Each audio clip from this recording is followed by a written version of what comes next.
আল্লামা শব্দের অর্থ বুঝেন? শত শত আলেমের এলেম যার পেটের ভিতরে এর বলে আল্লামা। যার মাথায় শত শত আলেমের এলেম থাকে তাকে আল্লামা বলে, মহা বড় জ্ঞানী আলেম। এইটা বলার মতো মানুষ আমাদের মতো চুনুপুটি না।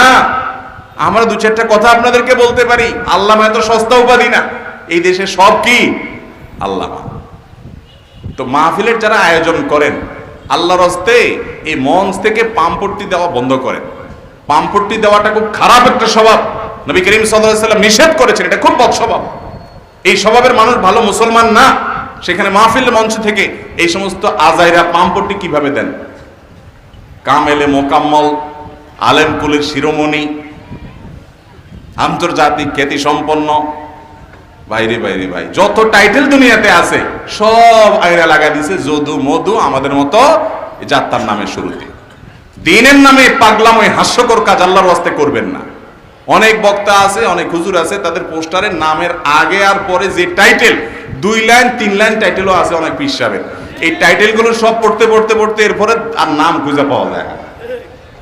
অনেক পীর সাহেব আছে এদের নামের আগে যে টাইটেল আছে, ওরে বাপ রে বাপ। আপনি দেখেন তো আমাদের নবী করিম সাল্লাল্লাহু আলাইহি সাল্লামের নাম নেওয়ার সময় সাহাবীরা এরকম বলতেন? এরকম কোনো কিছু বলতেন না। মাহফিলে যারা পয়সা দেয় এদেরকেও আপনারা পাম্পট্টি দেন, যারা ওয়াজ করে এদেরকেও পাম্পট্টি দেন, যারা প্রধান অতিথি হয় রাজনৈতিক নেতা হয় তাদেরকেও পাম্পট্টি দেন। এই আয়োজকদের ঠিকানা কোথায় হবে আখেরাতে আমি এই চিন্তা করি। আল্লাহ তাআলা আয়োজক ভাইদেরকে হেদায়েত যেন হয় সেই তৌফিক দান করুন, এবং আলোচকদেরকে আল্লাহ হেদায়েত দান করুন, শ্রোতাদেরকে আল্লাহ তাআলা হেদায়েত দান করুন। অতএব এই শব্দের অপচয় করা যাবে না।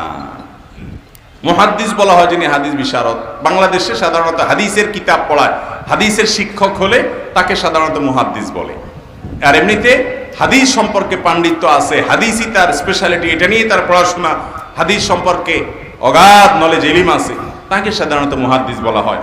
মুফতি যিনি ফতোয়া সম্পর্কে, মাসআলা মাসাইল সম্পর্কে, আমাদের দেশীয় পরিভাষায় যিনি মাসলা মাসাইল উপরে বিভিন্ন কোর্স সম্পন্ন করেছেন তাকে মুফতি বলা হয়, একজন চিকিৎসক যেরকম বলা হয়। যদিও অনেক দেশে মুফতি এই শব্দটাও অনেক ওজনের শব্দ। এটা অনেক বড় বড় আলেমদেরকে সাধারণত পুরো দেশে হাতে গোনা কয়েকজনকে বলা হয়। যাই হোক, এটা এক এক দেশে এক এক পরিভাষা থাকতে পারে, এটা দোষে কিছু না। কিন্তু এই পরিভাষাগুলোর যত্রতত্র ব্যবহার, যার নামের সাথে যেটা খাটবে না সেটাও খাটায়া খাটায়া মাহফিলের আয়োজকরা মাইকিং করে, পোস্টার লেখে, ব্যানার লেখে, হ্যান্ডবিল লেখে। আল্লাহ তাআলা এই অনাচার থেকে আমাদের আয়োজক ভাইদের বাঁচার তৌফিক দান করুন।